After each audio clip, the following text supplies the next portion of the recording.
Why do we laugh?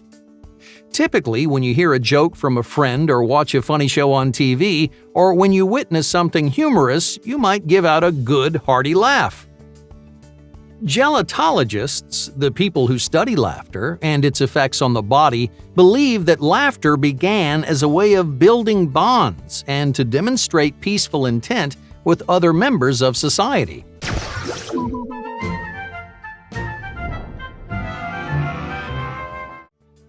It's also thought that a bout of laughter inhibits the biological fight-or-flight response, easing tension in the air and signaling for more trust and possibly friendship.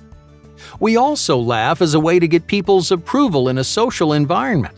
When people laugh in a group setting with something considered to be amusing, even when you might not understand, you end up smiling at the very least. Most often than not, it's because you don't want to be rejected by the group and treated negatively.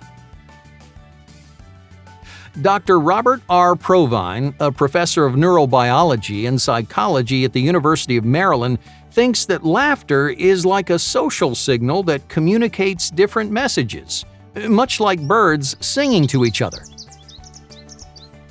Likewise, other studies confirm that people are 30 times more likely to laugh in social settings than when they're alone.